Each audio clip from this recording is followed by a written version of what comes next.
दोस्तों, आपने एक बात तो बहुत बार सुनी होगी कि अंतरिक्ष में एक इंटरनेशनल स्पेस स्टेशन है और उसमें वैज्ञानिक रहते हैं और समय समय पर वो धरती पर आते भी रहते हैं और दूसरे दल को वहां पर भेजते भी रहते हैं।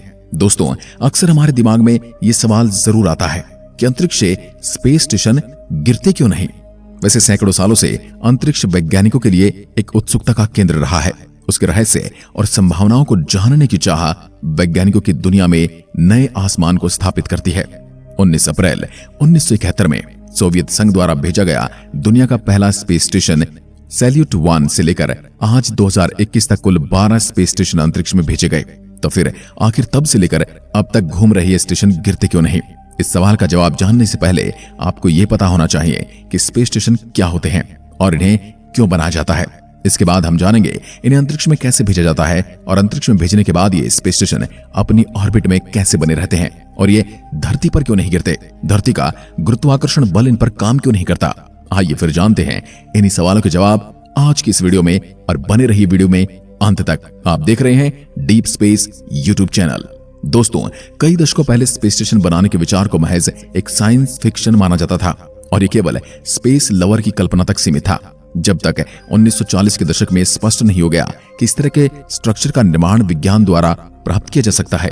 क्या होता है स्पेस स्टेशन? दरअसल एक स्पेस स्टेशन, जिसे ऑर्बिटल स्टेशन या ऑर्बिटल स्पेस स्टेशन भी कहा जाता है, वास्तव में एक अंतरिक्ष यान होता है जो लंबे समय के लिए इंसानी यात्रियों को अंतरिक्ष में ठहरने की सुविधा देता है। यानी कि ये एक अस्थायी घर होता है जहां पर हम जाकर रिसर्च करते हैं और अंतरिक्ष के बारे में नई नई चीजों की खोज करते हैं। आसान शब्दों में कहें तो इसे एक प्रकार का अंतरिक्ष आवास भी कहा जा सकता है। अब कई लोगों के मन में ये सवाल आ रहा होगा कि अंतरिक्ष में आवास बनाने की जरूरत क्या थी? स्पेस स्टेशन के निर्माण का उद्देश्य क्या है? इसके जवाब में कई वैज्ञानिक तर्क दिए जा सकते हैं, जैसे मानव शरीर पर अंतरिक्ष के वेटलेसनेस का परीक्षण, अन्य ग्रहों की जानकारी लेना या स्पेस ट्रैवलिंग को मुमकिन बनाने का एक प्रयास। लेकिन इन सभी तर्कों का मूल है जिज्ञासा।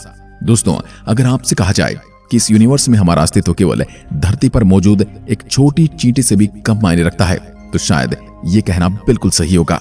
और इसी तरह से अंतरिक्ष में छिपे हजारों रहस्यों को जानने के लिए स्पेस स्टेशन का निर्माण करना बहुत जरूरी था। एक ऑर्बिटल स्टेशन को बनाए रखने का उद्देश्य कार्यक्रम के आधार पर भिन्न होता है। स्पेस स्टेशन को अक्सर वैज्ञानिक उद्देश्यों के लिए लॉन्च किया गया है, लेकिन बीते कुछ सालों में मिलिट्री लॉन्चेस भी हुए हैं। 1950 के दशक में जैसे ही अंतरिक्ष युग शुरू हुआ, अंतरिक्ष विमानों और स्टेशनों के डिजाइन मीडिया के बीच पॉपुलर हो गए। पहला अल्प विकसित स्टेशन 1969 में अंतरिक्ष में 2 रशियन सोयुज़ व्हीकल को जोड़कर बनाया गया था। उसके बाद 1984 में ISS इंटरनेशनल स्पेस स्टेशन का निर्माण हुआ। इंटरनेशनल स्पेस स्टेशन पृथ्वी के निचले ऑर्बिट में नासा द्वारा निर्मित एक पूरी तरह से ऑपरेशनल और स्थायी रूप से बसा हुआ स्पेस स्टेशन मौजूद है, जो कि इंटरनेशनल स्पेस स्टेशन ISS के नाम से जाना जाता है। इसका इस्तेमाल मानव शरीर और अंतरिक्ष यान के प्रभाव का अध्ययन करने के साथ साथ कई स्पेस मिशन के और एस्ट्रोनॉट को रहने का स्थान प्रदान करने के लिए किया जाता है।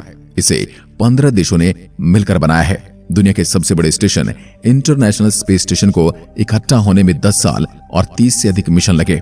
ये 15 देशों का प्रतिनिधित्व करने वाली 5 स्पेस एजेंसियों के बीच वैज्ञानिक और इंजीनियरिंग सहयोग का एक अभूतपूर्व परिणाम है। ISS यानी इंटरनेशनल स्पेस स्टेशन लगभग एक फुटबॉल मैदान के आकार का है, जिसका वजन करीब 460 टन है और ये पृथ्वी से 250 मील ऊपर अंतरिक्ष में परिक्रमा करता है। कभी कभी यह 450 मील के अंतराल पर भी पहुंच जाता है। इसे मानव इतिहास की सबसे बड़ी कामयाबी के तौर पर भी देखा जाता है। अब सवाल उठता है कि इतना विशाल और वजनदार स्पेसक्राफ्ट स्टेशन अंतरिक्ष में भेजा कैसे गया? किसी साधारण स्पेसक्राफ्ट की तरह स्पेस स्टेशन को अंतरिक्ष में भेजना बिल्कुल भी आसान नहीं होता। पृथ्वी पर स्पेस स्टेशन बनाना और फिर उसे एक ही बार में अंतरिक्ष में लॉन्च करना असंभव है। ऐसे रॉकेट का निर्माण आज तक नहीं हुआ जो कि इतने विशाल स्पेस स्टेशन का भार उठा सके। इंटरनेशनल स्पेस स्टेशन को पृथ्वी के लोअर ऑर्बिट तक पहुंचाने में भी एक समस्या थी। हालांकि इस समस्या को दूर करने के लिए स्पेस स्टेशन को अंतरिक्ष में अलग अलग हिस्सों में लॉन्च किया गया और धीरे धीरे ऑर्बिट में स्थापित किया गया, जो कि पृथ्वी की सतह से लगभग 400 किलोमीटर ऊपर है। इंटरनेशनल स्पेस स्टेशन को असेंबल करने की प्रक्रिया 1990 के दशक से चल रही है। अंतरिक्ष में स्पेस स्टेशन को जरूरी सपोर्ट सिस्टम देने के लिए समय के साथ साथ स्पेस मॉड्यूल और अंतरिक्ष में भेजा जाता है। अंतरिक्ष में स्पेस स्टेशन को जरूरी सपोर्ट सिस्टम देने के लिए समय के साथ साथ मटेरियल को अंतरिक्ष में भेजा जाता है। 20 नवंबर 1998 में एक प्रोटॉन रॉकेट द्वारा इंटरनेशनल स्पेस स्टेशन के पहले मॉड्यूल ज़ारिया को लॉन्च किया गया था। ज़ारिया के लॉन्च होने के 2 सप्ताह बाद STS-88 स्पेस शटल मिशन में यूनिटी को लगाया गया, जो 3 नॉट मॉड्यूल से बना हुआ था और इसे ज़ारिया से जोड़ा गया था। इस बीच कई और मॉड्यूल स्पेस में लॉन्च किए गए, जो कि निर्धारित अवधि में ISS के साथ जुड़ते गए। पूरे स्पेस स्टेशन के निर्माण के लिए 40 से ज्यादा असेंबली उड़ानों की जरूरत थी। 2020 तक 36 स्पेस शटल उड़ानों के द्वारा ISS एलिमेंट्स को स्पेस में डिलीवर किया गया। किसी भी स्टेशन को अपनी ऑर्बिट में बने रहना बहुत जरूरी होता है। इसलिए अब जानते हैं स्पेस स्टेशन अपने ऑर्बिट में लंबे समय तक कैसे रहते हैं और वो गिरते क्यों नहीं। दोस्तों, स्पेस स्टेशन के हिस्सों को रॉकेट की मदद से ऑर्बिट में लाया जाता है। ऑर्बिट में पहुंचने और वहां बने रहने के लिए स्पेस स्टेशन को एक निश्चित गति की आवश्यकता होती है। इंटरनेशनल स्पेस स्टेशन पृथ्वी के चारों ओर ऑर्बिट में लगभग 17,105 मील प्रति घंटा यानी तकरीबन 5 मील प्रति सेकंड की स्पीड से ट्रेवल करता है। इसका मतलब यह हुआ कि स्पेस स्टेशन हर 92 मिनट में पृथ्वी का एक चक्कर लगा लेता है और इस अंतराल में वह हर 3 घंटे में सूर्योदय होते देखता है। स्पेस स्टेशन धरती पर क्यों नहीं गिरते, ये समझने के लिए ISS जैसे स्पेस स्टेशन अंतरिक्ष में कैसे रहते हैं, हमें उस पर लगने वाले फोर्स के बारे में जानने की जरूरत है। आप फोर्स को नहीं देख सकते, लेकिन आप इसे महसूस कर सकते हैं। फोर्स लगने से कोई भी चीज मोशन में आ सकती है और यही फोर्स गतिमान चीज को रोक भी सकता है। आपने न्यूटन का वो लॉ तो पढ़ा ही होगा कि जब तक किसी चीज को रोका ना जाए वह अपनी गति में न बदलाव करती है और न ही रुकती है। स्पेस स्टेशन को अपने स्थान पर बनाए रखने के लिए 2 अलग अलग फोर्सेस काम करते हैं। पहला है गुरुत्वाकर्षण यानी ग्रेविटी, जो कि उन चीजों पर लगती है जिसका वजन होता है। जो चीजें बहुत भारी होती हैं, जैसे कि ग्रह, एक फोर्स बनाते हैं जो कि छोटी चीजों को अपनी ओर आकर्षित करती है या उन्हें खींचती है, जिससे हमारी धरती का गुरुत्वाकर्षण बल। इसी वजह से हम सभी आकाश में नहीं तैरते और जब हम हवा में कूदते हैं तो फिर से नीचे आ गिर जाते हैं, क्योंकि पृथ्वी का गुरुत्वाकर्षण हमेशा हमें जमीन पर खींच रहा होता है। जब एस्ट्रोनॉट पृथ्वी से दूर जाते हैं तब वे स्पेस में तैरते हैं, क्योंकि वे धरती के ग्रेविटेशनल पुल को एस्केप कर चुके होते हैं। तो फिर ग्रेविटी स्पेस स्टेशन को वापस धरती पर क्यों नहीं खींचती? इस सवाल का जवाब जानने के लिए आपको एक दूसरे फोर्स के बारे में जानना होगा, जिसे सेंट्रीफ्यूगल फोर्स कहते हैं। दरअसल जब चीजें एक घेरे में घूमती हैं तो सेंट्रीफ्यूगल फोर्स उन्हें घेरे से बाहर धकेलता है। हम सभी ने अनजाने में ही सही, लेकिन सेंट्रीफ्यूगल फोर्स को जरूर अनुभव किया है।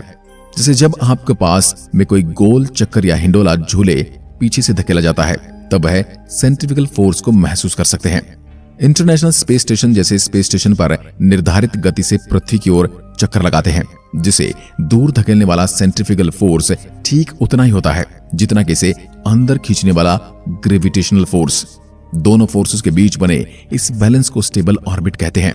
जब तक इसके साथ बदलाव न किया जाए या स्पेस स्टेशन को रोका न जाए, ये इसी तरह अंतरिक्ष में बना रहेगा और इसी वजह से बड़े बड़े स्पेस स्टेशन अंतरिक्ष में अपने ऑर्बिट पर चक्कर लगाते रहते हैं और धरती पर वापस नहीं गिरते। तो क्या स्पेस स्टेशन हमेशा अंतरिक्ष में रहेंगे और वापस नहीं आएंगे? क्या स्पेस स्टेशन धरती पर वापस लौट सकते हैं? जब एस्ट्रोनॉट स्पेस स्टेशन से धरती पर लौटते हैं तो उसे छोटी कैप्सूल्स में वापस आते हैं जो उन्हें वहां पर लेके गया था। हालांकि उस छोटे कैप्सूल्स में केवल 3 लोग ही वापस आ सकते हैं, उससे ज्यादा नहीं। अगर इंटरनेशनल स्पेस स्टेशन की बात करें तो क्या होगा जब हम इंटरनेशनल स्पेस स्टेशन का उपयोग नहीं करेंगे? वैज्ञानिकों का कहना है कि इंटरनेशनल स्पेस स्टेशन के कुछ हिस्सों को नए स्पेस स्टेशन में फिर से इस्तेमाल करने के लिए स्पेस में रखा जा सकता है, लेकिन इसका अधिकांश भाग पृथ्वी पर लौट आएगा। ऐसा करने के लिए मिशन कंट्रोलर्स स्टेशन से जुड़े रॉकेटों का उपयोग कर इसे पृथ्वी के करीब ले जाने की कोशिश करेंगे। जब ये काफी करीब होगा तब धरती का ग्रेविटेशनल पुल इसे अंदर खींचना शुरू कर देगा। आखिरकार ये वायुमंडल से टकराएगा और आग की लपटों में बदल जाएगा। ऐसा घर्षण के प्रभाव की वजह से होता है, जिसे अंग्रेजी में फ्रिक्शन कहा जाता है। दोस्तों, फ्रिक्शन जब अस्तित्व में आता है तब 2 चीजें वास्तव में तेजी से एक दूसरे से आगे बढ़ने की कोशिश करती हैं। ये संपर्क में आती हैं। घर्षण के कारण चीजें गर्म हो जाती हैं और ठीक उसी तरह जिस तरह 2 पत्थरों को आपस में घिसने से चिंगारी बनती है। एक बार जब इंटरनेशनल स्पेस स्टेशन वायुमंडल को पार कर लेगा तो उसके जले हुए हिस्से संभवतः प्रशांत महासागर से जाकर टकराएंगे और वो अपने पुराने साथियों से मिलेंगे। यानी वहां पर ही सबसे ज्यादा इंटरनेशनल स्पेस स्टेशन को गिराया गया है आज की वीडियो में बस इतना ही। अगर वीडियो पसंद आई तो लाइक कीजिए और ऐसी वीडियोस के लिए हमारे चैनल को सब्सक्राइब जरूर करें। धन्यवाद। जय हिंद, जय भारत।